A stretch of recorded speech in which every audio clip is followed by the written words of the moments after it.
नमस्कार मित्रांनो, मी भूषण गोरे तसेच तुम्हा सर्वांचं स्वागत आहे आपल्या online platform Shiv Parvati career point या युट्यूब चॅनलवर।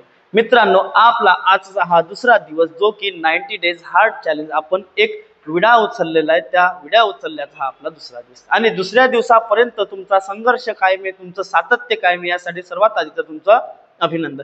तसं काही तीर मारला नाही आपण दुसऱ्या दिवसापर्यंत, पण पहिली गोष्ट या सिरीज मध्ये तुम्ही सहभागी होणं ही मोठी गोष्ट आहे आणि सहभागी झाल्यानंतर दुसऱ्या दिवसापर्यंत तुमचं मन स्थिर असणं ही महत्वाची गोष्ट आहे, ठीक आहे। आणि तुम्ही व्हिडिओ हा तिसऱ्या दिवसामध्ये बघत असाल त्याच्यासाठी तुम्हाला परत एकदा तुमचं अभिनंदन। मित्रांनो, आपला हा दुसरा व्हिडिओ कशाचा, आपला भाग राज्यघटनेचा दुसरा। आता भाग राज्यघटनेचा दुसरा याच्यामध्ये आपला टॉपिक कोणता होता बरं? आपला टॉपिक होता मूलभूत हक्क, मार्गदर्शक तत्वे आणि मूलभूत कर्तव्य। मग मी काल काय केलं होतं, तुमचे फक्त प्रश्न घेतले होते। काय घेतले ते? फक्त प्रश्न। पण आज मी काय ठरवलं की आधी तुम्हाला थोडीफार त्यांच्याबद्दल माहिती देईल, थोडी तुम्हाला थिअरी समजावून सांगेल, त्यानंतर आपण जर प्रश्नाकडे वळलो तर कुठेतरी तुम्हाला प्रश्न समजण्यास थोडं सोपं जाईल। मग सर्वात आधी आपण बघू नेमकं मूलभूत हक्क, बरोबर? मूलभूत हक्क आहे काय, कोणाकडून घेतले, काय नाही, याच्या 4-5 बेसिक गोष्टी त्या जर तुम्हाला माहित असतील तर तुम्हाला मूलभूत हक्कांबद्दल काही अडचण येणार नाही। सर्वात आधी तर मूलभूत हक्क म्हणजे काय, आता याची स्पेशली डेफिनेशन हे एकदम डिटेल मध्ये जायला खूप वेळ लागेल, पण मूलभूत हक्क म्हणजे काय? आपल्या देशातील प्रत्येक नागरिकाला काही जीवन जगण्यासाठी बेसिक गोष्टी आहेत त्याला, जसं की कुठेही फिरण्याचा हक्क, त्याला स्वातंत्र्य समानतेचा हक्क, या सर्व गोष्टी ज्या आहेत त्याला हक्क आहे। प्रत्येक श्रीमंत असो वा गरीब असो प्रत्येकाला या गोष्टी समान आहे, त्यालाच आपण काय म्हणतो? मूलभूत बेसिक हक्क किंवा त्याचे फंडामेंटल राईट्स, बरोबर? मग मूलभूत हक्क आपण कोणाकडून घेतले? पहिली गोष्ट तर अमेरिकाकडून। मूलभूत हक्क आपण कोणाकडून घेतले? अमेरिकेकडून, बरोबर? त्यानंतर मूलभूत हक्क अमेरिकेकडून तर घेतले, मग त्या कोणकोणत्या कलमांमध्ये नमूद केले? कलमांमध्ये नमूद करण्यासाठी कोणत्या भागात नमूद केले? भाग क्रमांक 3 मध्ये। कशामध्ये? भाग क्रमांक 3। मूलभूत हक्क कोणाकडून घेतले? अमेरिकेकडून। कोणत्या भागात टाकले? अमेरिकेकडे घेऊन तिसऱ्या भागात टाकले आणि त्यानंतर काय केलं? तिसऱ्या भागात कोणते कलम येते? मग कलम 12 ते 35। कोणती कलम येते? मग कलम 12 ते 35। मग मित्रांनो, या 3 त्याच्या बेसिक गोष्टी तुमचे मोस्ट ऑफ द क्वेश्चन या 3 गोष्टींच्या बाहेर विचारणार नाही की एकूण मूलभूत हक्क आपण मूलभूत हक्क कोणाकडून घेतले, कोणत्या भागात टाकले आणि कोणत्या कलमांमध्ये त्याला नमूद केले। हे अमेरिकेकडून घेतले, भाग 3 मध्ये टाकले आणि कलम 12 ते 35 मध्ये त्याला नमूद केले। मग मूलभूत हक्क सुरुवातीला आपले किती होते? 7। किती होते सुरुवातीला? 7। पण तुम्हाला माहिती आहे काय, 44व्या घटना दुरुस्तीद्वारे जे तुमचा संपत्तीचा हक्क होता, काय? संपत्तीचा हक्क काढून टाकण्यात आला। कोणता? संपत्तीचा हक्क आपला काढून टाकण्यात आला। कोणत्या? 44व्या घटना दुरुस्तीद्वारे। मग याला टाकला कशात बरं? आता तो याच्यात नाहीये, याच्यात त्याची कलम कोणती होती? कलम 31। कोणती कलम होती त्याची? कलम 31 होती, बरोबर? कलम 31 होती, पण त्याला कॅन्सल केला म्हणजे कलम 31 तुमची निघून गेली। कलम 31 आपली निघून गेली, मग याला टाकला कशात? मग याला टाकला तुमचा कलम 300 अ मध्ये। कशात टाकला? मग याला कलम 300 अ मध्ये टाकला। मग पहिल्यांदा 7 होते सर, मग आता 6चे 6 पैकी मग आपले 6चे 6 हक्क कोणते ते आपल्याला माहिती पाहिजे, आणि ते हक्क मग आपण कोणत्या कलमांमध्ये नमूद केलेलं आहे हे सुद्धा आपल्याला माहित असणे गरजेचं आहे। आपला एक संपत्तीचा हक्क होता, तो आता हक्क राहिलेला नाही, तो आपल्याला सोडून गेलेला आहे। कधी सोडून गेलेला आहे? तो 44व्या घटना दुरुस्तीनुसार। आणि सोडून कुठे गेलेला आहे? मग तो कलम 300 अ मध्ये। कुठे गेलेला आहे? कलम 300 अ मध्ये। मूलभूत हक्क घेतले अमेरिकाकडून, भाग 3 मध्ये टाकले आणि कलम 12 ते 35 मध्ये त्याला टाकले। मग आपण बघू आता नेमके आपले मूलभूत हक्क कोणकोणते। सर्वात पहिला मूलभूत हक्क येतो आपला समानतेचा हक्क। कोणता आहे तो? समानतेचा हक्क। समानतेचा हक्क, बरोबर? समानतेचा हक्क आपला पहिला मूलभूत हक्क येतो। आणि समानतेचा हक्क हा कशामध्ये नमूद केलेला आहे? मग कलम 14 ते 18। कशामध्ये येतो? मग कलम 14 ते 18। कारण कलम 12 काय होते? आपल्याला एखाद्या राज्याची डेफिनेशन सांगते कलम 12। कलम 13 काय म्हणते की कलम 13 नुसार फंडामेंटल ड्युटीज किंवा तुमचे मूलभूत हक्कांबद्दलचे जे काही कायदे आधी अस्तित्वात होते किंवा जे काही कायदे बनणार होते त्यांना सर्वांना बरखास्त करण्याचं काम कोणी केलेलं आहे? कलम 13 ने। म्हणून समानतेचा हक्क आपला कशात आहे? कलम 14 ते 13। कशात आहे? कलम 14 ते 18। कलम 14 ते 18। त्यानंतर येतो आपला स्वातंत्र्याचा हक्क. दुसरा कोणता येतो आपला मग स्वातंत्र्याचा हक्क. दुसरा येतो मग तुमचा स्वातंत्र्याचा हक्क. डायरेक्टली असेचे असे प्रश्न विचारलेले तुमच्या पेपरामध्ये. दुसरा येतो आपला स्वातंत्र्याचा हक्क. मग स्वातंत्र्याचा हक्क कशा कशात दिला रे? कलम 19 ते 22 कशात दिलेला आहे? कलम 19 ते 22 कशात दिलेला आहे तुमचा? कलम 19 ते 22. कलम 19 ते 22 मध्ये काय दिलेलं आपलं? स्वातंत्र्याचा हक्क. तिसरा हक्क कोणता आहे? तिसरा हक्क आहे आपला शोषणाविरुद्धचा हक्क. कोणता आहे? शोषणाविरुद्धचा हक्क. शोषण कोणाकोणाचं केलं जातं आता जास्तीत जास्त? एक तर महिलांचं आणि दुसरं म्हणजे आपल्या लहान बाळांचं. बरोबर. लहान बाळ कोणतं असतं? ज्याचं वय 14 वर्षाखालील असतं त्यालाच आपण काय म्हणतो? बाल म्हणतो. बाल म्हणजेच काय? मुलगा लहान. मग शोषणाविरुद्धचे हक्क, शोषणाविरुद्धचे हक्क आपले कशात येतात? मग कलम 23 आणि 24 मध्ये. कशात येतात? कलम 23 आणि 24. त्यानंतर चौथा हक्क येतो आपला कोणता? धर्म स्वातंत्र्याचा हक्क. कोणता? धर्म स्वातंत्र्याचा हक्क. आता धर्म स्वातंत्र्य म्हणजेच काय? तुम्ही पाहिलंय, आम्ही भारताचे लोक भारताचे एक सार्वभौम समाजवादी आणि धर्मनिरपेक्ष, आमचं राज्य कसं बनवायचं? आम्हाला एकदम धर्मनिरपेक्ष म्हणून प्रत्येक धर्माच्या लोकांना आपल्या देशामध्ये काही मूलभूत हक्क देण्यात आलेले. आणि ते मूलभूत हक्क मग तुमच्या कोणत्या कलम मध्ये नमूद करण्यात आलेले? तर ते नमूद करण्यात आलेले आहेत कलम, कशात करण्यात आलेले? कलम 25 ते कलम 28. किती आहे? कलम 25 ते कलम 28 पर्यंत काय नमूद केलेले गेलेले? कलम 25 ते 28 पर्यंत तुमचं धर्म स्वातंत्र्याचे हक्क. काय?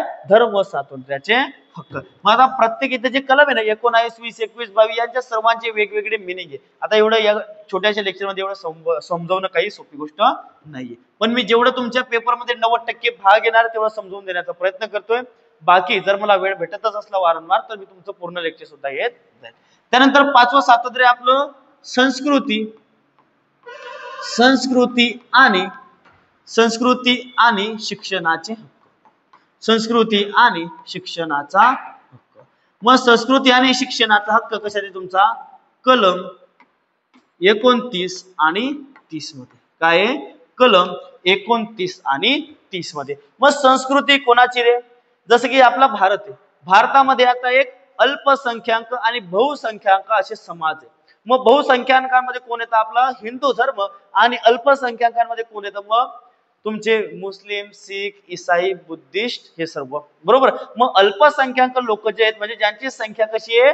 कमी आहे. त्या कमी संख्येच्या लोकांना त्यांची संस्कृती जोपासण्यासाठी काही हक्क दिलेले. काय?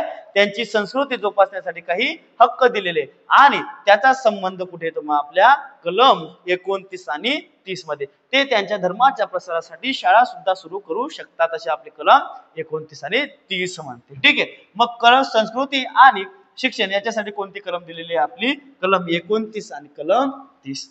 त्यानंतर बघू आपण शेवटचा म्हणजे सहावा. तुमचा सहावा मूलभूत हक्क कोणता आहे? सहावा मूलभूत हक्क आहे आपला कोणता? घटनेचे उपाययोजना. घटनेची उपाययोजना. घटनात्मक उपाययोजना. मग घटनात्मक उपाययोजना म्हणजेच काय? पहिली गोष्ट ते पाहू. घटनात्मक उपाययोजना म्हणजे काय? वरील पैकी कोणत्याही हक्कास, हे जे वरील पैकी 5 तुमचे मूलभूत हक्क आहे, त्या वरील पैकी 5 मूलभूत हक्कांपैकी जर कोणताही तुमचा मूलभूत हक्क कोणाद्वारेही त्याला तुमच्याकडून हिरावून घेतला गेला तर तुम्ही डायरेक्टली घटनात्मक उपाययोजना कलम 32 नुसार, कशानुसार? कलम 32 नुसार डायरेक्ट कुठे जाऊ शकता? सुप्रीम कोर्टामध्ये जाऊ शकता. कुठे? सुप्रीम कोर्ट मध्ये त्याच्या विरुद्ध तुम्ही काय करू शकता? मग केस करू शकता. यालाच काय म्हणतो आपण? घटनात्मक उपाय योजना. वरील पैकी हे जे 5 आहे, समतेचा हक्क, स्वातंत्र्याचा हक्क, शोषणाविरुद्ध हक्क, धर्म स्वातंत्र्याचा हक्क, संस्कृती आणि शिक्षणाचा हक्क, यांच्यापैकी कोणत्याही जरी हक्काचं तुमच्या हनन झालं तरी तुम्ही कुठे जाऊ शकता? मग डायरेक्टली सुप्रीम कोर्टामध्ये. कोणत्या कलम नुसार? कलम 32 नुसार. आणि त्यालाच काय म्हणतो आपण? घटनात्मक उपाय योजना. म्हणजे जे घटनेचे उपाय आहे त्या योजनांचा लाभ घेणं. मग त्या योजनेचा लाभ कशानुसार घेतला जातो? कलम 32 नुसार घेतला जातो. ठीक आहे. त्यानंतर तुम्हाला जर सुप्रीम कोर्टात जायचं नसलं आणि तुम्हाला जायचं असलं उच्च न्यायालयात, मग उच्च न्यायालयात जाण्यासाठी कोणती कलम लागते तुम्हाला? कलम 226. कोणती कलम लागते? मग कलम 226. मित्रांनो, या ज्या 5-6 गोष्टी सांगितल्या याच्या बाहेर तुमचा प्रश्न येणार नाही. कशाला? मूलभूत हक्क मध्ये. साधारण याचा डेफिनेशन तुम्हाला काही आर्टिकल याच्यामध्ये IMP जे तुम्हाला विचारले जातील, जे प्रश्नांदरम्यान आले तर मी तुम्हाला समजवत चालेल, अन्यथा आपल्याला त्यासाठी मग डिटेल अभ्यास करावा लागेल आणि तुमचा झालेला असेल अशी मी आशा व्यक्त करतो.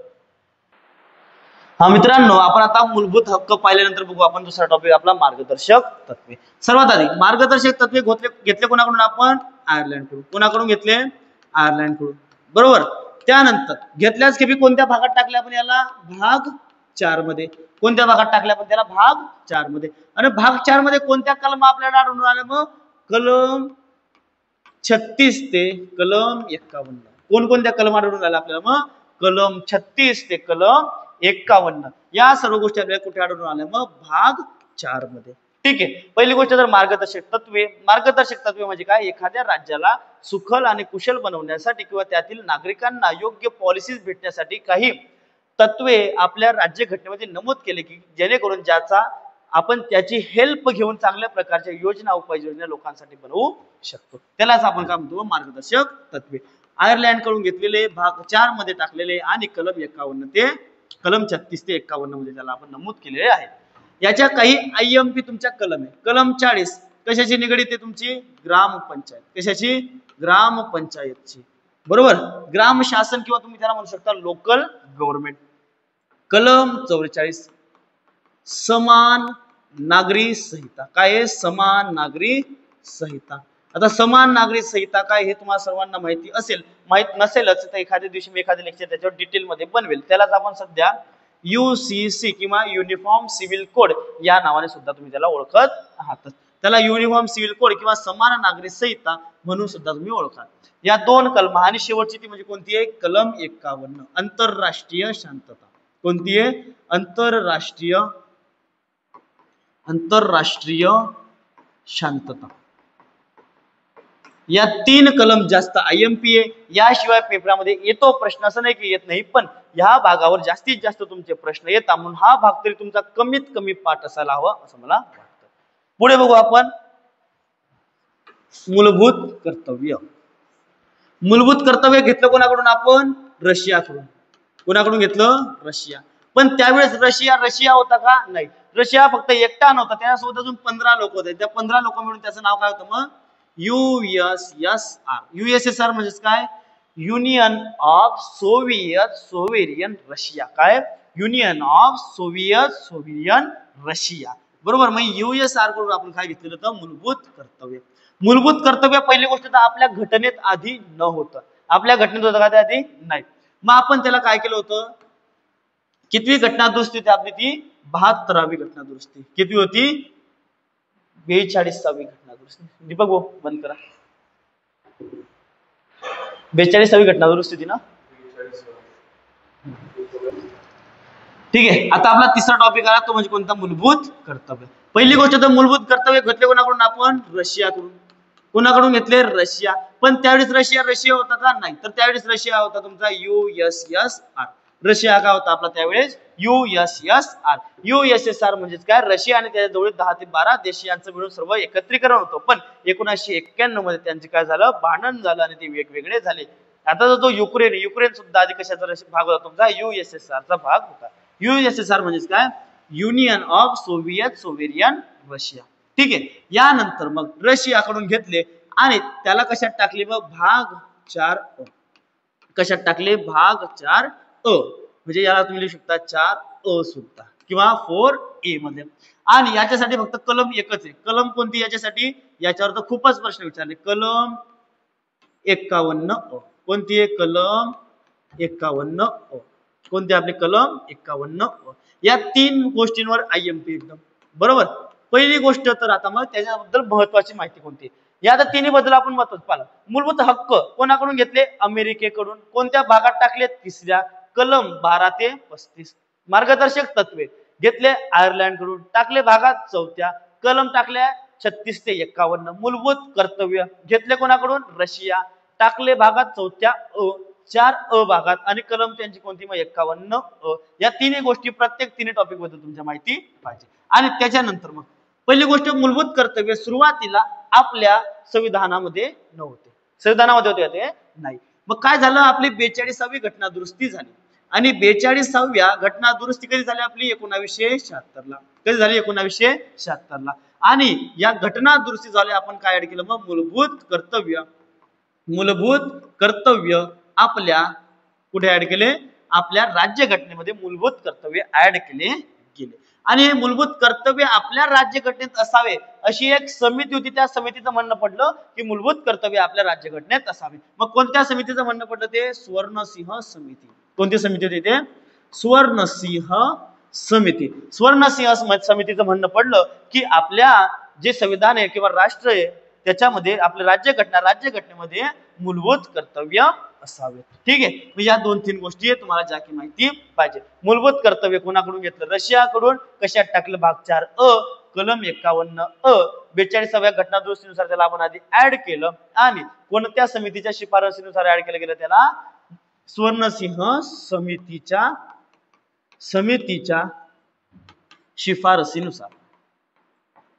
शिफारसीनुसार त्याला आपण ऍड केलं. ठीक आहे. एवढं तुम्हाला बेसिक तरी माहिती पाहिजे. आपण जाऊ डायरेक्टली आता प्रश्नांवर. ठीक आहे. तर मग आपण बघू आता प्रश्न नेमके आपले आजचे काय. तर मित्रांनो, हा पहिला प्रश्न तुमच्या समोर. पॉज करायचा आहे व्हिडिओला आणि त्यानंतर प्रश्न सोडून पाहायचा, जमला तर बरं, नाही तर पुढे चालायचं. पहा, पहिल्या प्रश्नाचं उत्तर काय येईल रे, भारतीय राज्यघटनेमध्ये कलम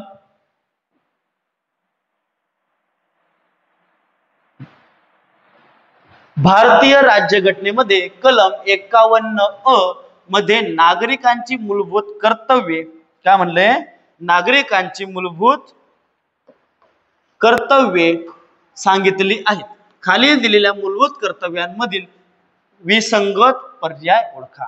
म्हणजे जे आपले मूलभूत कर्तव्य त्यापैकी खालीलपैकी कोणतं आपलं मूलभूत कर्तव्य नाही ते आपल्याला ओळखायचं. राष्ट्राच्या प्रतिष्ठेला उणेपण आणणाऱ्या प्रथांचा त्याग करणे. म्हणजे अशा प्रथा टाळणे की ज्याने की आपल्या राष्ट्राचं नाव खाली जाईल, हे आपलं कर्तव्य आहेच. त्यानंतर मतदान करणे आणि कर भरणे. आपण मतदान बी करत नाही आणि कर बी भरत नाही.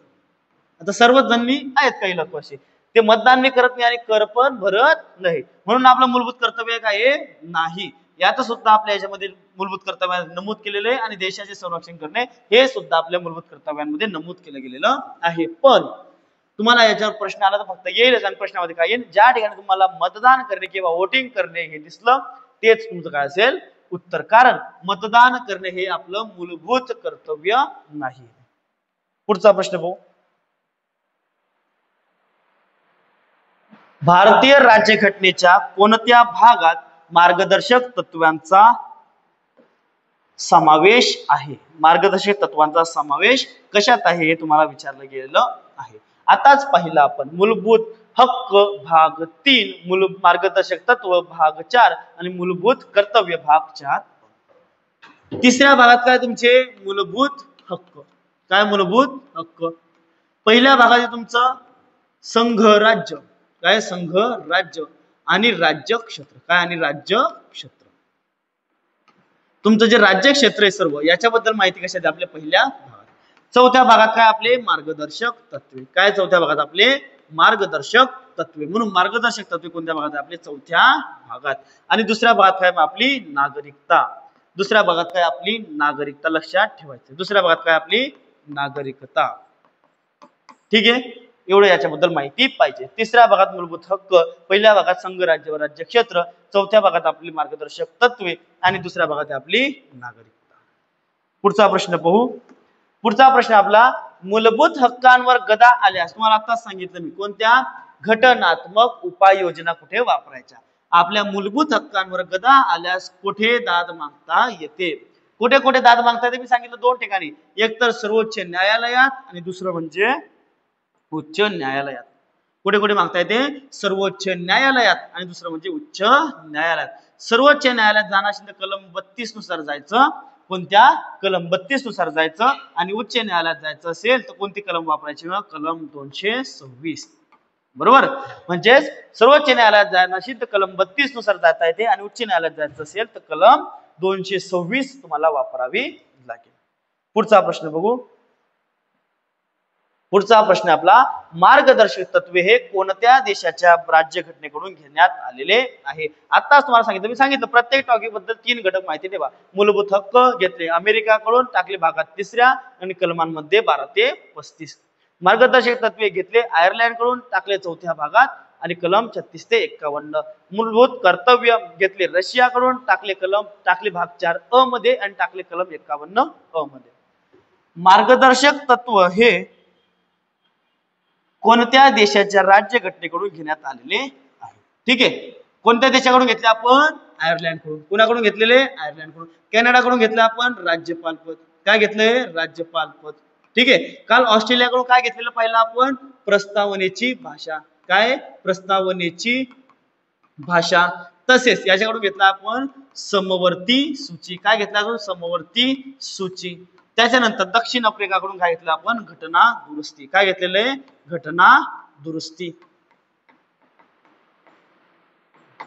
कोणाकडून घेतलेली? घटना दुरुस्ती दक्षिण आफ्रिका. आपल्या लगेच लक्षात आलं पाहिजे ऑप्शन आले. आयर्लंड कडून आपण काय घेतले? मार्गदर्शक तत्वे. कॅनडाकडून राज्यपाल पद. ऑस्ट्रेलियाकडून प्रस्तावनेची भाषा तसेच समवर्ती सूची आणि दक्षिण आफ्रिकेकडून आपण घेतलेली घटना दुरुस्ती.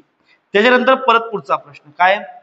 अल्पसंख्याक समूहांची हितासंबंधीचे संरक्षण हे संविधानाच्या कोणत्या कलमांमध्ये करण्यात आलेले आहे. मी तुम्हाला आताच सांगितलं, आपलं शिक्षण आणि संस्कृती बद्दलचे हक्क कशात दिलेले आहे? कलम 29 आणि 30. आणि संस्कृती कोणाची सांगितली तुम्हाला? अल्पसंख्याक समूहाच्या लोकांची. अल्पसंख्याक कोण? की ज्यांची देशामध्ये कमी प्रमाणात संख्या असते. आणि बहुसंख्याक कोण असतात? ज्यांची देशामध्ये जास्त प्रमाणात संख्या असते. मग कलम 25 कशाशी निगडीत होते? आपलं धर्म स्वातंत्र्य. कशाचे होतं? धर्म स्वातंत्र्य. कलम 23 कशाचे होतं? आपलं शोषणाविरुद्धचा हक्क. कशाचे होता? शोषणाविरुद्धचा हक्क. म्हणजेच ते मानव तस्करी केली जाते ना, मानव तस्करीच्या विरुद्धाचं हे कलम होतं. कलम 26 काय तुमचं? कलम 26 म्हणतं की कोणत्याही धर्माच्या धर्मसंस्था उभारण्याची तुम्हाला परवानगी आहे. आणि कलम 29 काय म्हणतो? मग संस्कृती. कोणाची संस्कृती जपणं? अल्पसंख्याक समूहाच्या लोकांना संस्कृती जपण्याचे अधिकार, त्यांच्या हितासंबंधीचे ते काय अधिकार. पुढचा टॉपिक पाहू. पुढचा प्रश्न काय म्हणतो आपला? खालील पैकी बरोबर विधाने ओळखा. बरोबर कोणतं इथे आपल्याला पाहायचं. बरोबर कोण इथे पाहू. सुवर्णसिंह समितीच्या शिफारसीनुसार संविधानात मूलभूत कर्तव्यांचा समावेश करण्यात आलेला आहे. बरोबर आहे का चूक आहे रे? आताच आपण पाहिलं की जे मूलभूत कर्तव्य आधी आपल्या संविधानामध्ये होते का? नाही. आपण काय केलं? 42वी घटना दुरुस्ती केली 1976 मध्ये आणि त्यानुसार आपण मूलभूत कर्तव्य आपल्या संविधानामध्ये ऍड करले. आणि ऍड केले कोणाच्या सांगण्यावरून ऍड केले? त्यांना आपण मग सुवर्णसिंह समितीच्या सांगण्यावरून आपण काय केले? त्यांना आपल्या याच्यामध्ये ऍड केले. आणि ऍड केले तर कशात केले ऍड? मग भाग 4 अ मध्ये केले. तसेच कलम 51 अ मध्ये आपण त्यांना ऍड केले.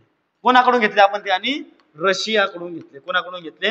रशियाकडून. ठीक आहे. मूलभूत कर्तव्य फक्त भारतीय नागरिकांनाच लागू आहे. खूप IMP गोष्ट आहे.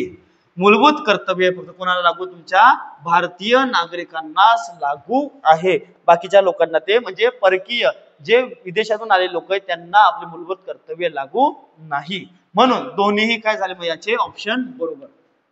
काय झाले? दोघेही ऑप्शन बरोबर. म्हणजेच अ व ब दोघे सुद्धा बरोबर आहेत. ठीक आहे. पुढचा प्रश्न पाहू. पुढच्या प्रश्नामध्ये भारतीय राज्यघटनेनुसार काय गेलेले? भारतीय राज्यघटनेनुसार पुढील पैकी कोणते आपले मूलभूत कर्तव्य नाही. मी सांगितलं तुम्हाला आधी की ज्या ठिकाणी तुम्हाला मतदान नाव दिसेल त्या ठिकाणी ऑप्शनवर टिक करून टाकायचं, कारण मतदान करणे हा आपला मूलभूत अधिकार नाही. सार्वत्रिक निवडणुकांमध्ये मतदान करणे. मतदान शब्द आला म्हणजे काय आपलं मग उत्तर. ज्या ठिकाणी मतदान शब्द आला हे काय आपलं उत्तर, कारण मतदान करणे हे आपलं मूलभूत कर्तव्य नाही. राज्यघटना आणि त्यातील तत्वांचा आदर करणे, आपल्याला आदर करणे गरजेचे आहे. सार्वजनिक मालमत्तेचे संरक्षण करणे. आता तुम्ही पाहिलं असेल जेव्हा रेल्वे विरुद्ध मुलांनी आंदोलन केलं होतं त्यावेळेस त्यांनी काय केलं? रेल्वेंना आग वगैरे लावली होती आणि त्यांच्या विरोधात काय झालं? ते मग गुन्हे दाखल. कारण का? त्यांनी सार्वजनिक मालमत्ता. सार्वजनिक मालमत्ता म्हणजेच काय? आपली भारताची जी संपत्ती आहे आणि रेल्वे काय आपली भारताची संपत्ती, म्हणून सार्वजनिक मालमत्तेचे काय करायला पाहिजे, संरक्षण करणे गरजेचे आहे. वैज्ञानिक दृष्टिकोन विकसित करणे, रिसर्च अँड अनालिसिस करणे, आपला कल वाढवणे हे सुद्धा काय आपले मूलभूत कर्तव्य आहे. जिथे मतदान दिसेल ते आपलं मूलभूत कर्तव्य नाही. करणं असेल तर करबो, नाही तर नको करू, काही घेणं देणं कोणाला नाहीये. राज्य धोरणाची मार्गदर्शक तत्वे, परत प्रश्न आला कोणत्या भागामध्ये नमूद केलेलं आहे, कोणत्या भागात, भाग 4 मध्ये. कशात, भाग 4. भाग 3 मध्ये काय आपले मूलभूत हक्क, भाग 2 मध्ये काय आपली नागरिकता, आणि भाग 1 मध्ये काय आपलं राज्य, क्षेत्र आणि संघ राज्य. पुढचा प्रश्न, या प्रश्नामध्ये समजून घेणं गरजेचं आहे. पहा, या प्रकारचे प्रश्न सुद्धा जर आपल्या पोलीस भरतीला येत आहे तर दादा आता रट्टा मारून अभ्यास करणं चालणार नाही. जीके तुला आधी व्यवस्थितपणे समजून घ्यावं लागेल, त्यानंतर जीकेचा अभ्यास करावा लागणार आहे. ठीक आहे, मग जीकेचा अभ्यास करायचा कसं ते आपण एकदा परत बघून घेऊ. एक व्हिडिओ मी त्याच्यावर बनवली, जीकेचा अभ्यास करायचा कसा. ठीक आहे, खालीलपैकी कोणते विधान बरोबर आहे ते बघा. दंडात्मक कोठडीच्या बाबतीत अटक केलेल्या व्यक्तीला अटकेच्या आधारे माहिती मिळवण्याचा अधिकार आहे. याचं काय म्हणणं पडलं की एखाद्या व्यक्तीने शिक्षा केली आहे आणि त्याला जर तुम्ही अटक करताय तर अटकेबाबत त्याला तुम्हाला सांगावं लागेल की तुला आम्ही अटक का करतोय का नाही, हे 100% बरोबर आहे. तुम्हाला पण माहिती आहे की अटक केलं म्हणजे बिनाकामाने अटक केलं जातं का नाही, तुम्हाला अरेस्ट वॉरंट दिलं जातं की का अरेस्ट केलं जातं का नाही. ठीक आहे, मग आता पहिलंच बरोबर आलं, बाकीचं पाहिजे गरज नाहीये, पण आपण समजून घेऊ. नंतर काय, प्रतिबंधात्मक अटकेपासून संरक्षण केवळ नागरिकांना उपलब्ध आहे आणि परदेशी लोकांना नाही, असं नाहीये. परदेशी लोकांना जरी तुम्ही भारतामध्ये अटक केली तरी त्यांना प्रतिबंधात्मक अटकेचे काही जे हक्क आहेत ते त्यांना सुद्धा लागू आहेत. प्रतिबंधात्मक अटकाव कायद्यानुसार कोणत्याही व्यक्तीला कोणत्याही परिस्थितीत 3 महिन्यांपेक्षा जास्त काळ ताब्यात ठेवता येत नाही, असं काही नाही आहे. त्याला शिक्षा जर झाली 3 महिन्यांपेक्षा जास्त, त्याला आपण 3 महिन्यांपेक्षा जास्त सुद्धा ठेवू शकतो. एखाद्या व्यक्तीला प्रतिबंधात्मक कोठडीत किती कालावधीसाठी अटक केली जाऊ शकते हे ठरवण्याचा अधिकार राज्य विधानसभेला आहे. राज्य विधानसभा कधीपासून तुमचं न्यायालयाचं काम करायला लागली, शिक्षा देण्याचं काम कोण करतं, न्यायमंडळ. न्यायमंडळ कोण आहे मग आपलं, सुप्रीम कोर्ट, सुप्रीम कोर्ट, तुमचं हाय कोर्ट, तुमचं कनिष्ठ न्यायालय, या सर्व काय आपल्या न्यायालयीन संस्था आहे. आणि विधिमंडळ यांचं काम काय, फक्त विधानमंडळाचं विधी बनवणे, कायदा बनवणे, ना की कोणाला शिक्षा देणे. म्हणून बाकीचे तीनही काय चुकीचे. बरोबर काय आपलं, दंडात्मक कोठडीच्या बाबतीत व्यक्तीला अटक केलेल्या व्यक्तीला अटकेच्या आधारे माहिती, म्हणजे का त्याला अटक केलं गेलेलं हे माहिती देणे गरजेचं आहे. त्यानंतर पुढील प्रश्न पहा, भारतीय राज्यघटनेत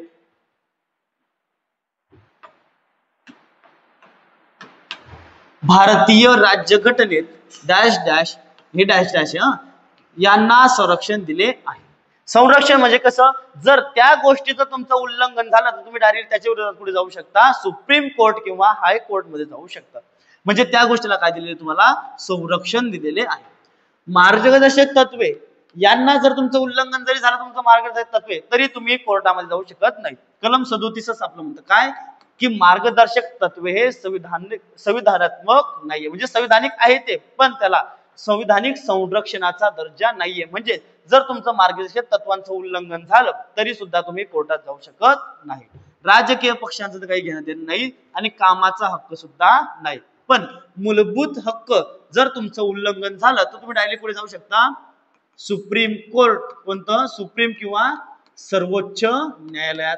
पुढे सर्वोच्च न्यायालयात कोणत्या कलमनुसार, कलम 32 नुसार. आणि उच्च न्यायालयात सुद्धा जाऊ शकता, कोणत्या कलमनुसार, कलम 226 नुसार. यावर प्रश्न आलेले आहेत, हे आतापासूनच लक्षात ठेवा.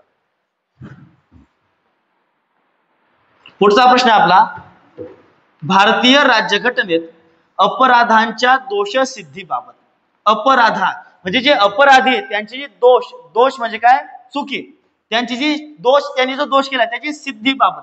सिद्धी म्हणजे काय, त्यांच्या पुरावे, जे दोषाचे पुरावे त्याबाबत संरक्षणाचा हक्क, त्याबाबतचा संरक्षणाचा हक्क कशात दिलेला आहे, तुमच्या कलम 20 मध्ये दिलेला आहे. कशात दिलेला आहे, कलम 20 मध्ये दिलेला आहे. कलम 20 काय म्हणते की तुमच्या एका शिक्षेसाठी तुम्ही 2 शिक्षा देऊ शकत नाही. म्हणजे एक जे चुकी केली त्यासाठी तुम्ही 2 शिक्षा देऊ शकत नाही. दुसरं म्हणजेच काय, तुमच्या गुन्ह्याच्या विरोधात, समजा मी एखादा गुन्हा केला आणि त्याच्यासाठी काय मीच मी जर स्वतः माझी ग्वाही देतो तर ती लागू होणारे कामाची नाही. म्हणजे त्याचं हेच म्हणणं की अपराधांच्या दोष सिद्धीबाबत संरक्षणाचा हक्क दिला जाईल. आणि मला अटक का केली जाते याची सुद्धा माहिती मला दिली जाईल. म्हणून अपराधांच्या दोष सिद्धीबाबत संरक्षण अनुच्छेद कितीमध्ये? कलम 20 मध्ये. कलम 19 मध्ये काय आपला? स्वातंत्र्याचा हक्क. याच्यामध्ये किती हक्क येतात? हे आपले 6. स्वातंत्र्याच्या हक्कामध्ये येतात हे 6 हक्क. कलम 21 काय म्हणते? खाजगी जीवन जगण्याचा अधिकार. म्हणजे आपलं जीवन कसं जगायचं हे आपल्याला अधिकार आहे. आणि कलम 22 काय म्हणते? तुमचं 22 सुद्धा दंडात्मक काय? दंडात्मक उपाययोजनेचे कलम जे तुमचे हक्क जे तुमचे त्याच्यात कलम 22 मध्ये. संविधानाचे कोणते कलम हे देशातील भारतीय प्रत्येक नागरिकाला जगण्याचा अधिकार प्रदान करते? जगण्याचा अधिकार प्रदान करते. कोणते कलम सर्वांना माहिती आहे? कलम 21. तुम्हाला जगण्याचा अधिकार कशानुसार आहे? कलम 21 नुसार. पण तुम्हाला मरण्याचा अधिकार नाहीये. सुसाईड केलं तर तुमच्यावर केस पडू शकते. जगण्याचा अधिकार आहे पण मरण्याचा का नाही. कलम 21 ला आपण म्हणतो खाजगी जीवन जगण्याचा अधिकार. खाजगी जीवन म्हणजेच काय? एखाद्या मुलीला त्याच्या मनपसंत मुलाशी लग्न करणे एखादा त्याचा खाजगी अधिकार झाला. एखाद्या मुलाला त्याच्या मनपसंत मुलीशी लग्न करणे एखाद्याला त्याचा खाजगी अधिकार झाला. आणि असा हा प्रश्न UPSC ला आलेला आहे. UPSC सीडीएसचा मी ज्या एक्झाम तयार करतो त्याच्या की एखाद्या मुलीला जर तिच्या आवडत्या मुलाशी लग्न करायचं असेल तर संविधानातील कोणती अशी कलम आहे की ती कलम तिला परवानगी देते त्या मुलाशी लग्न करण्यात? कोणती कलम आहे म्हणते? ती आपली कलम 21. कारण प्रत्येकाला मनपसंत जीवन जगण्याचा अधिकार. कसा? मनपसंत जीवन जगण्याचा अधिकार कोणता आहे तुमचा? कलम 21. त्यानंतर भारतीय राज्यघटनेमध्ये कोणत्या कलमात भारताच्या प्रत्येक नागरिकाचे कर्तव्य नमूद केले आहे? काय? नागरिकाचे कर्तव्य. कर्तव्य कशात आले मग तुमचे? 51 मध्ये. कशात आलेले? 51 सुरुवातीपासून आपलं तेच चालू आहे. कर्तव्य घेतले कोणाकडून? रशियाकडून. टाकले कोणत्या भागात? भाग 4 मध्ये. आणि कोणत्या कलमात टाकलं? 51 मध्ये. पुढील प्रश्न. खालील पैकी कोणता हक्क मूलभूत हक्क नाहीये? तुम्हाला आधीच सांगितलं मी, एकूण आपल्या आधी होते 7 हक्क. त्याच्यापैकी संपत्तीचा हक्क आपण काढून टाकलेला आहे. कोणता हक्क काढून टाकलेला आपण? संपत्तीचा हक्क आपण काढून टाकलेला आहे. म्हणून संपत्तीचा हक्क आपला हक्क आहे का? आता नाही. ठीक आहे. त्यानंतर समतेचा हक्क कोणत्या कलमांमध्ये तुमचा? कलम 14 ते कलम 18. कोणत्या कलमांमध्ये? कलम 14 ते कलम 18. धर्म स्वातंत्र्याचा हक्क कशात आहे आपला? कलम 25 ते कलम 28. कशात आहे? कलम 35 ते कलम 25 ते कलम 28. भाषणाचा हक्क कशात आहे आपल्याला? कलम 19 मध्ये. कशात आहे भाषणाचा हक्क आपला? कलम 19 मध्ये. समतेचा हक्क कलम 18 ते कलम 14 ते 18 मध्ये. धर्म स्वातंत्र्याचे हक्क आहे आपले कलम 25 ते कलम 28 मध्ये. डायरेक्टली तुमच्या पेपरामध्ये विचारलं जाईल की धर्म स्वातंत्र्याचे हक्क कोणत्या कलमांमध्ये नमूद केलेले आहेत? कोणत्या कलमांमध्ये? मग कलम 25 ते कलम 28. ठीक आहे मित्रांनो, बघा पुढचा प्रश्न. पुढचा प्रश्न काय म्हणतो? भारताच्या राज्यघटनेतील खालील पैकी कोणत्या कलमान्वये काय? कोणत्या कलमान्वये अस्पृश्यता नष्ट? आता अस्पृश्यता म्हणजे काय हे समजणं आधी गरजेचं आहे. आता अस्पृश्यता म्हणजे काय? अस्पृश्यता म्हणजेच काय? अस्पृश्यता म्हणजेच की समजा एखादा गरीब माणूस, पहिले तुम्हाला माहिती आहे 4 वर्ण होते. कोणते? ब्राह्मण, क्षत्रिय, वैश्य आणि शूद्र. बरोबर. तुम्हाला माहिती आहे शूद्र लोकांना रस्त्यावरून चालण्यास सुद्धा परवानगी नव्हती. चांगलं खाण्यास सुद्धा परवानगी नव्हती. त्यांच्यासोबत एखाद्या मंदिरामध्ये जाण्याची त्यांना परवानगी नव्हती. आणि आता सुद्धा काही काळापर्यंत या गोष्टी चालत येतात की एखाद्या हलक्या जातीच्या व्यक्तीला चांगल्या ठिकाणी न येण्याची परवानगी न देणे, गरीब व्यक्तीला चांगल्या ठिकाणी येऊ न देणे, एखाद्या मंदिरात त्याला प्रवेश न देणे. मग हे सर्व काय? अस्पृश्यतेचा भाग म्हणलं जातं. काय म्हणलं जातं त्याला? अस्पृश्यतेचा भाग. म्हणून ही अस्पृश्यता दूर करणे, या दूर करण्यासाठी जे कलम वापरले जातात ते कलम कोणती? मग आपली कलम 17. कोणती कलम आहे? आपली कलम 17. बरोबर. त्यानंतर कलम 15 काय? आपली धर्म, लिंग, जात व धर्म यावरून कोणत्याही व्यक्तीमध्ये भेदभाव केला जाणार नाही. कलम 16 काय म्हणते? आपली सार्वजनिक रोजगारामध्ये सर्वांना समान संधी. काय? सार्वजनिक रोजगारामध्ये सर्वांना समान संधी. कलम 18 काय म्हणते? आपली किताब नष्ट करणे. काय?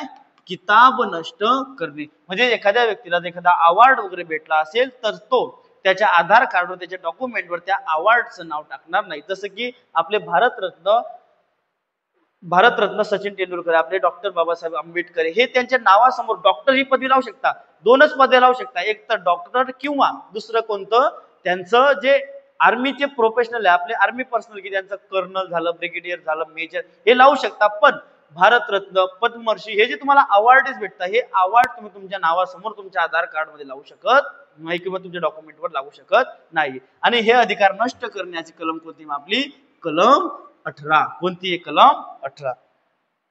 त्यानंतर भारतीय राज्यघटनेचे कलम 51 कशाशी संबंधित आहे? सुरुवातीपासून आपण तेच पाहतो. कशाशी संबंधित आहे? मूलभूत कर्तव्य. मूलभूत हक्काच्या कलम कुठून कुठपर्यंत आहे? कलम 12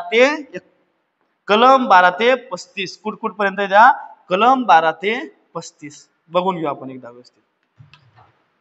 मूलभूत कर्तव्य कलम 51 मूलभूत हक्क कलम 12 ते 35, मार्गदर्शक तत्वे कलम 36 ते 51 आणि आर्थिक अधिकार नावाची अशी काही गोष्ट आहेच नाही. बरोबर. मग मूलभूत कर्तव्य आपले काय आहे? कलम 51 मध्ये. ठीक आहे. पुढचा प्रश्न आहे आपला, मूलभूत हक्क संविधानाच्या कोणत्या कलमान्वये देण्यात आलेले आहेत? पहा, इथंच दिला आपण मूलभूत अधिकार आणि मूलभूत हक्क काय आपले सरकारचे. कलम 12 ते 35 कशानुसार दिले? मध्ये कलम 12 ते 35. कलम 12 ते 35 आणि मूलभूत हक्क आपल्याला काय आठवलेच पाहिजे. कलम 1 ते 4 काय आपले राज्यासंबंधीचे, जे राजकीय एखादं राज्य आपल्याकडे मिसळणं, एखादे राज्य आपला भाग बाहेर जाऊ देणं, त्यानंतर एखादं नवीन राज्य बनवणं, या संबंधीचे सर्व कायदे कशाचे आपले कलम 1 ते 4. कलम 5 ते 12 काय आहे? 5 ते 11 मध्ये आपली नागरिकता संबंधी काय आहे? नागरिकता. कलम 5 ते 11 आपली नागरिकता. आणि कलम 36 ते 51 काय आपलं राज्य धोरणाची मार्गदर्शक तत्वे. काय आहे? मार्गदर्शक तत्वे. कलम 36 ते 51 काय आपली मार्गदर्शक तत्वे. पुढील प्रश्न बघू. बेकायदेशीर अटक व स्थानबद्धता यापासून संरक्षणासाठी सर्वोच्च न्यायालयाकडे कोणत्या घटनात्मक दुरुस्तीबाबत दाद मागण्यात येते? त्याचं उत्तर आपलं हेबियस कॉर्पस. या एक प्रकारच्या रिट्स आहे. या रिट्सला चार रिट्स आहे आपल्याकडे, 5 रिट्स आहे एकूण. तुमचे मॅन्डामस, को वॉरंटो, त्याच्यानंतर तुमचं स्थगनादेश, 4-5 प्रकारच्या आहेत त्या, आणि त्यांना शिकायला तुम्हाला व्यवस्थित बघावे लागतील. मी त्याच्यासाठी एक स्पेशली लेक्चर घेईन ज्यामध्ये की तुम्हाला 4ही रीट समजावून देईल, कारण रीटवर आपल्या पेपरामध्ये प्रश्न आलेले आहेत. या काय रीट्स आहे आपण त्या बघून घेऊ. जसं की तुमचा तो जय भीम पिक्चर वाटतो, बरोबर. त्या जय भीम पिक्चरामध्ये सुद्धा कोणत्या रीटवर येतो? हेबियस कॉर्पस नावाची जी रीट आहे त्याच्यावर तो तुमचा पूर्णपणे पिक्चर बनलेला आहे. जसं की त्या व्यक्तीला अटक केली जाते, अटक केल्यानंतर त्याला कोर्टामध्ये हजर केलं जातं का? नाही. त्याला म्हणजे जेलमधूनच त्याला ते गायब करून टाकतात. म्हणून तुमच्याकडे एक हेबियस कॉर्पस नावाची एक रीट असते, ज्याद्वारे तुम्ही जाणून घेऊ शकता की आपली जी एखादी व्यक्ती जेलमध्ये बंद आहे ती व्यवस्थित आहे किंवा नाही. यामध्ये डिटेलमध्ये बघावं लागेल, त्यासाठी आपल्याला लेक्चर पूर्ण. भारतीय राज्यघटनेत नागरिकांना कोणत्या कलमान्वये समानतेचा मूलभूत अधिकार देण्यात आलेला आहे? समानतेचा मूलभूत अधिकार. समानतेचा मूलभूत अधिकार कशात? आपला कलम 14 ते 18. कशात ते? कलम 14 ते 18. हे लेक्चर मी गॅरंटी देतो, हे लेक्चर जर तुम्ही पूर्ण पाहिलं तर यावर तुमचा याच्यानंतर कधीही प्रॉब्लेम येणार नाही. कलम 25 ते 32 पर्यंत आहे, तर कलम 28 पर्यंत काय आपलं धर्म स्वातंत्र्याचे हक्क. बरोबर. कलम 14 ते 33 आहे का? नाही. कलम 19 ते 22 काय आपले स्वातंत्र्याचे हक्क. काय आहे? स्वातंत्र्याचे हक्क. आणि कलम 19 ते 22 इथे दिले काय आपले स्वातंत्र्याचे ते हक्क. आणि 29-30 काय आपले संस्कृती आणि शिक्षणाचा हक्क किंवा अल्पसंख्याकांसाठीचा हक्क. भारतीय राज्यघटनेत कलम 19 स्वातंत्र्याचा हक्क यापैकी खालीलपैकी कोणत्या स्वातंत्र्याचा समावेश होत नाही? कोणाचा समावेश होत नाही? मग याच्यामध्ये शिक्षणाचे स्वातंत्र्य याच्यामध्ये समावेश होत नाही. एवढं काही कठीण नाहीये, सोपं आहे. कारण तुम्हाला माहिती मुक्त संचार करणे, कुठेही आपण फिरू शकतो, कुठेही आपण फिरू शकतो. एकत्र जमण्याचे स्वातंत्र्य आहे. काय? एकत्र जमण्याचे स्वातंत्र्य आहे. 19 मध्ये किती स्वातंत्र्य येतात? एकूण आपले 6 स्वातंत्र्य येतात. किती? 6. संघटनेचे स्वातंत्र्य म्हणजे जमा होण्याचे सुद्धा स्वातंत्र्य आपले त्याच्यात आहे. त्याच्यानंतर आपले शिक्षणाचे स्वातंत्र्य त्याच्यात आहे का? आपले नाही. शिक्षणाचे स्वातंत्र्य त्याच्यात नाही. अजून त्याच्यात येतं आपलं उपोषण करणे, त्याच्यानंतर तुमचं इकडे तिकडे फिरणे, इकडे तिकडे फिरणे म्हणजे काय, प्रांतामध्ये दुसऱ्या ठिकाणी जागा जाणे, तिथं वस्ती करणे, या सर्व गोष्टी त्यामध्ये येतात. भारतीय संविधानाचा कोणता भाग मूलभूत अधिकाराशी संबंधित आहे? मूलभूत अधिकार आणि मूलभूत हक्क ही एकच गोष्टी आहेत. कशात? भाग 3. भाग 2 मध्ये काय आपली नागरिकता, भाग 1 मध्ये काय आपलं संघ राज्य किंवा राज्य क्षेत्र, आणि भाग 4 मध्ये काय आपलं मार्गदर्शक तत्वे. डॉक्टर बाबासाहेब आंबेडकर यांनी राज्यघटनेतील खालीलपैकी कोणत्या मूलभूत अधिकाराला संविधानाचा आत्मा असे म्हणले आहे? संविधानाचा आत्मा 2 गोष्टी आपण शिकलो. कोणकोणत्या 2 गोष्टी संविधानाच्या आत्म्यामध्ये? एक तर देतो तुमचा सरनामा, काय तो सरनामा, आणि दुसरा म्हणजे तुमचा अनुच्छेद 32. अनुच्छेद 32 लाच तुमचा संविधानाचा आत्मा का म्हणलंय? कारण तो आत्माच जर नसता तर तुमचे मूलभूत हक्क जरी फेटाळून लावले की, म्हणजे तुमच्या मूलभूत हक्कांचं जरी उल्लंघन झालं असतं, तुमचे मूलभूत हक्क जरी कोणी हिरावून घेतले असते तरी तुम्ही कोर्टात जाऊ शकले असते का? मग नाही. म्हणून खूप IMPS आहे आपलं काय, अनुच्छेद 32 आहे, ज्याद्वारे तुम्ही काय करू शकता, तुमच्या मूलभूत हक्कांचं जर उल्लंघन झालं तुम्ही डायरेक्ट कुठे जाऊ शकता? हाय कोर्ट, आपलं सुप्रीम कोर्टामध्ये. आणि हाय कोर्टामध्ये जायचं असेल तर तुम्हाला लागेल कलम 226. काय लागेल तुम्हाला? कलम 226. त्यानंतर भारतीय राज्यघटनेच्या कलम 24 नुसार, किती नुसार? कलम 24 नुसार किती वर्षाखालील बालकास कारखाने अथवा खाणीत काम करण्यास प्रतिबंध केलेले आहे? किती वर्षाच्या बालकांना? मग 14 वर्षाखालील बालकांना कारखान्यावर काम करण्यास बंदी. समजा एखाद्या तुमचं खासगी दुकान कुठेतरी, आणि तिथं जर एखादं पोरग 14 वर्षाच्या आतील कामास असेल तर त्याच्यावर तुम्ही काय करू शकता? मग गुन्हा दाखल करू शकता. बालकावर नाही, त्या दुकानाच्या मालकावर. आणि किती वर्षाखालील पाहिजे? पण तो 14 वर्षा आतील. पुढचा प्रश्न आहे, किती बाकी अजून? काही जास्त नाही. ठीक आहे. खालीलपैकी भारतीय नागरिकांचे संविधानानुसार मूलभूत कर्तव्य आहे, म्हणजे कोणते आपले मूलभूत कर्तव्य आहे ते आपल्याला ओळखायचे आहे. ठीक आहे. मग मूलभूत कर्तव्य तुम्हाला लगेच समजून जाईल. शेजारील देशातील लोकांना मैत्रीपूर्ण सहकार्य देणे. आपणच घेऊन खाल्लंय कोणाचं?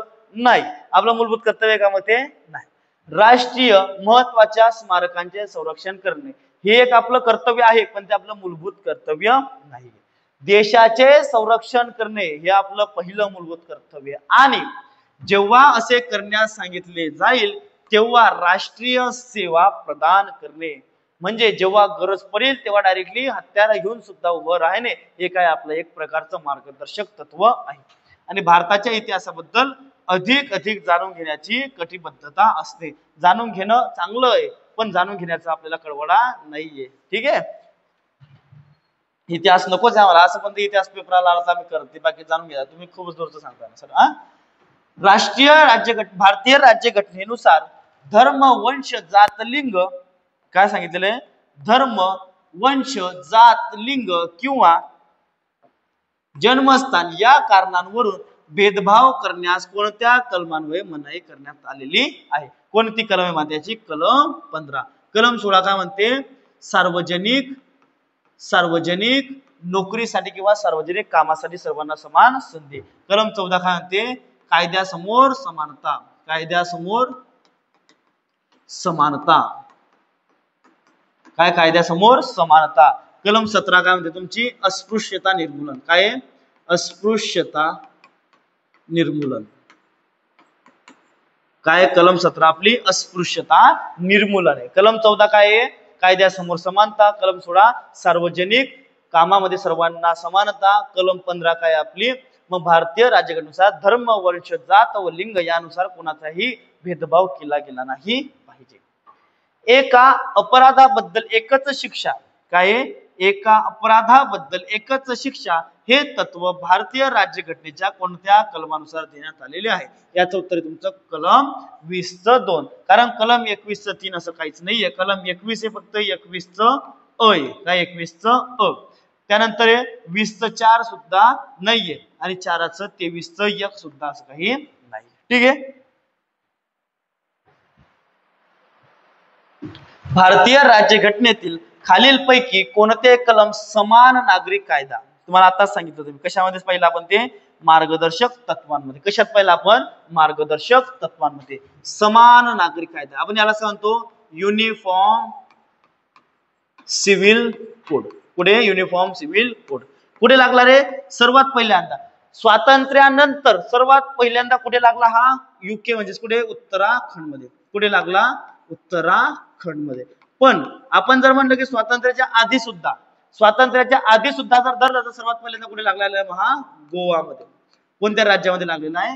गोवा या राज्यामध्ये लागलेला आहे. पण आता कुठे? मग उत्तराखंड मध्ये. स्वातंत्र्योत्तर म्हणलं गेलं तर उत्तराखंड आणि आधी कुठे लागलेला? मग गोव्यामध्ये. मूलभूत अधिकारांचे हनन झाल्यास सर्वोच्च न्यायालयामध्ये भारतातील राज्यघटनेच्या कोणत्या कलमाद्वारे दाद मागता येते? कोणत्या कलमाद्वारे? मग कलम 32 द्वारे दाद मागता येते. आणि उच्च न्यायालयात जायचं असलं तर मग कोणती कलम घेणं पडेल? मग तुम्हाला कलम 226. कोणती कलम घेणं पडेल? मग कलम 226.